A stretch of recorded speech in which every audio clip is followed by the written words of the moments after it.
Hello guys. तो आज हमारा है दिल्ली का टूर।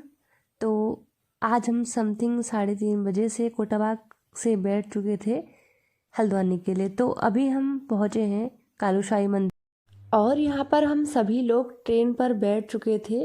तो आधे लोग तो नींद की आगोश में चले गए थे, लेकिन जो ऊपर बैठे हुए थे वो लोग बड़े चटकारे ले रहे थे, एक दूसरे से हंसी मजाक करके वो अपना टाइम पास कर रहे थे। वो भी हमारे साथ के आंगनवाड़ी वर्कर ही थे। तो और साथ में मैं यहाँ पर अपना वीडियो शूट कर रही थी इंस्टाग्राम के लिए भी और यूट्यूब शॉर्ट्स के लिए भी। मैंने सोचा सब लोग सोए हैं तो मैं भी अपना वीडियो शूट कर लेती हूँ। और साथ में यहाँ पर बाकी लोग जो उठे थे वो लोग मनोरंजन करने के लिए डांस जारी रख रहे थे अपना। और वो लोग बात बातों में मुझसे भी कह रहे थे कि आजा डांस करते हैं, बट मैंने उनसे इनकार कर दिया। उसका रीज़न ये था कि मुझे डांस करने में बहुत ज़्यादा शर्म आती है। हालांकि अगर स्पीच देने की बात होती तो मैं कितनी भी संख्या हो उनके सामने स्पीच दे सकती हूँ, लेकिन डांस तो बिल्कुल नहीं करती। लेकिन ये लोग कितने मज़े से डांस कर रहे हैं, आप देख सकते हैं। मतलब इनके हाव भाव, इनकी कलाएं देख के दिल तो खुश हो गया था। जो लोग नींद में थे वो भी उठ चुके थे, लेकिन अब ऊपर वाले लोग सो गए थे। तो बहुत लोग बहुत गहरी निद्रा में थे यहाँ पर। आप देख ही सकते हैं यहाँ कैसी हालत हो रखी है। लेकिन मैं यहाँ पर अपने वीडियो शूट करने में जा रही थी। मुझे बिल्कुल नींद नहीं आई थी, क्योंकि मुझे मालूम था मुझे वीडियो शूट करना है। तो पूजा तूने सुना नहीं है, तो मैंने हाथ में पानी की बोतल पकड़ी थी, क्योंकि अभी कुछ देर पहले मैंने पानी पिया, मेरा गला सूख चुका था। तो बाकी आप देख सकते हैं। अब यहाँ पर मॉर्निंग पर हम लोग ट्रेन से उतर चुके थे और बाकी सभी आंगनबाड़ी वाले भी यहाँ पर बैठे हुए हैं, आप देख सकते हैं।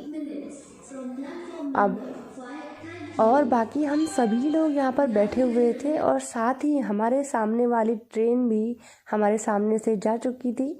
तो हम लोग फिर भी बैठे हुए थे, क्योंकि हमें मालूम नहीं था कि हमने कहाँ जाना है। और हम लोग फ्रेश वगैरह भी नहीं हुए थे, कोई भी नहीं, क्योंकि पहले ये डिसाइड कर रहे थे कि अभी हमने फर्स्टली जाना कहाँ है, तभी हमने वहाँ जाके कपड़े चेंज करते ये वो सो। लेकिन अभी डिसाइड नहीं हुआ था, इसलिए सभी लोग यही सोच में पड़ रहे थे कि कोई बताए तो हम लोग फिर जाए करके। तो अभी यहाँ पर ग्रुप डिस्कशन भी चल रहा था और फिर हम सभी लोग आने लगे ऊपर को, क्योंकि हमें पता हो गया था कि हमने आखिर जाना कहाँ है। तो सभी लोग आप देख रहे होंगे इतनी भीड़, ये सभी आंगनबाड़ी वर्कर हैं और काफ़ी लोग हमसे आगे भी जा चुके हैं, क्योंकि ये सभी अलग अलग जगह के हैं और ये लोग समझ चुके थे कि मैं व्लॉग शूट कर रही हूँ। आप देख सकते हैं आप, हम लोग थोड़ा बाहर को आ गए हैं। यानी कि हमने डिसाइड किया था कि हम यहाँ पर बरामदे में बैठेंगे सभी लोग करके, तो हम आगे को आ ही रहे थे। और यहाँ पर मेरी आंखें देखकर आप आइडिया लगा सकते हैं कि मुझे कितनी ज़्यादा नींद आ रही होगी। ये सच है, मुझे मॉर्निंग टाइम पर बहुत ज़्यादा नींद आ रही थी, लेकिन क्या करें, सो भी नहीं सकते। और यहाँ पर देखिए हम लोगों का झुंड बैठ चुका है, यानी कि हम ग्रुप वाले बैठ चुके थे। और भाभी ने जैसे मुझे देखा वो वहाँ से हाई बोलने लगी, क्योंकि उन्हें मालूम था मैं व्लॉग शूट कर रही हूँ। यहाँ पर जिन लोगों को मालूम नहीं था उन्हें भी मालूम हो चुका था कि मैं व्लॉगिंग करती हूँ करके। और फिर हम यहाँ पर रेडी हो चुके थे, यानी कि हमने बाल बना लिए थे, हम लोग फ्रेश हो गए थे।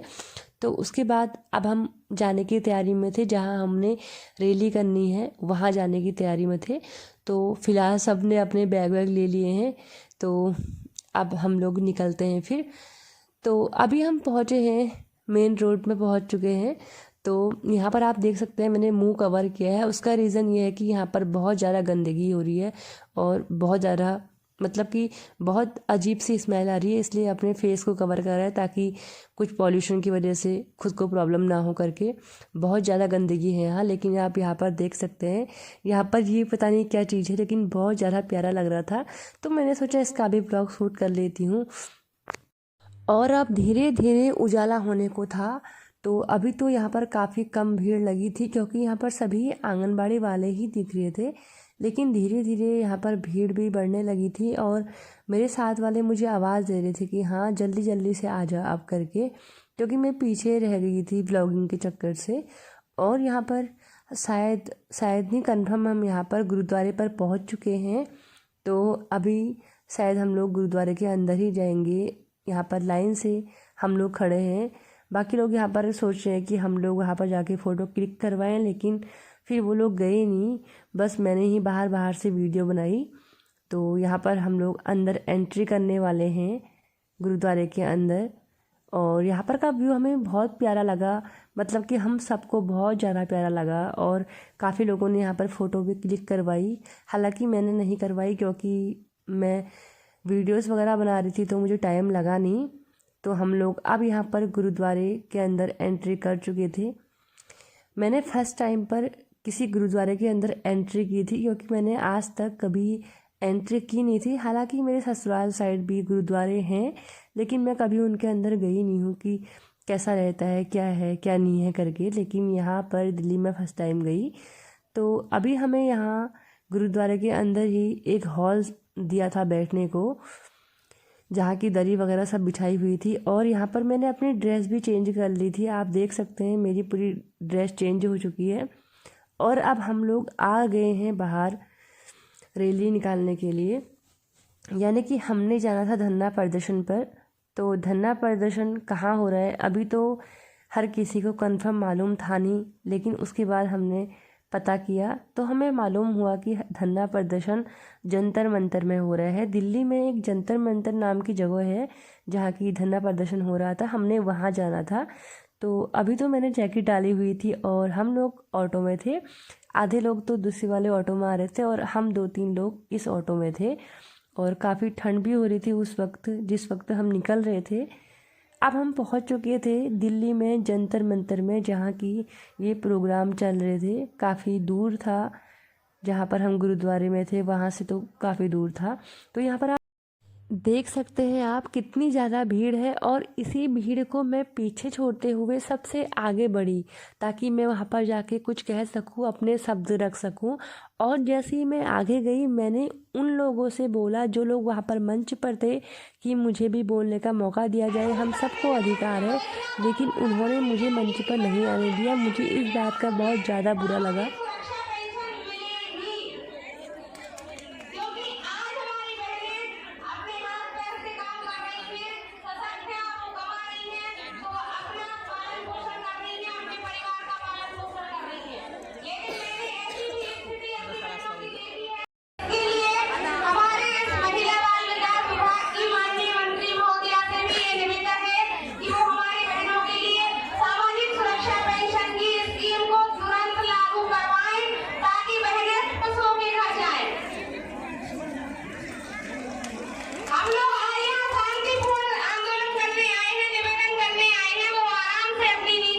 स्कूल में विधवा चकता बहने 4-4, 5-5 घंटा काम करके पर स्कूल में एवरेज 100 से 500 तक की व्यवस्था बना के पिरसती है। क्या सरकार को ये दिखाई नहीं देता? ये बहने का शोषण हो रहा है। हमने भारतीय मजदूर संघ गुहार लगाई कि हमें आपसे खूब अपेक्षा है।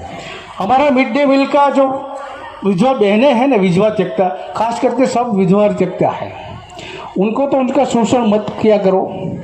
क्योंकि भारत सरकार से मैं आह्वान करता हूँ, हमारे भारतीय मजदूर संघ के माध्यम से आह्वान करता हूँ, 3 बड़ी योजनाओं, जमीन लेवल पे 3 बड़ी योजनाओं के जो कार्यकर्ता है।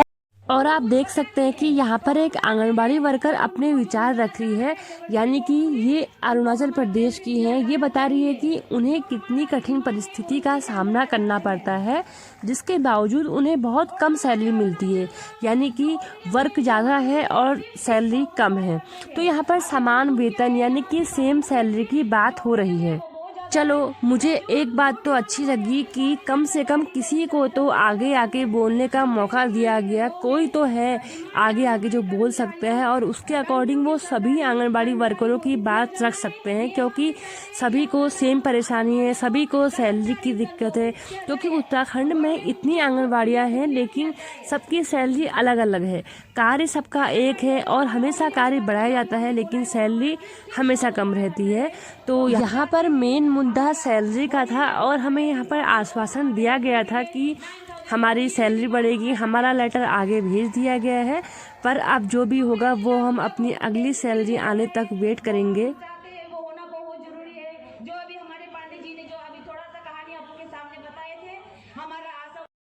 सरकार मानने के लिए विवश हो जाएगी। 2024 में सरकार का चुनाव है, हमें अपनी ताकत दिखाकर अपनी मांग को पूरा करवाना है। बहनों, समय बहुत कम मिला है, इसलिए मैं आप लोगों को बहुत बहुत धन्यवाद देती हूँ। और हमारा भी जो डिमांड है, यहाँ पे डिमांड माननीय महा और आप देख सकते हैं अभी हमारी वापसी होने लगी है दोपहर के 2 बजे से, क्योंकि हमने टाइम से घर भी पहुंचना है, इसलिए हम लोग जा रहे थे बस स्टैंड पर।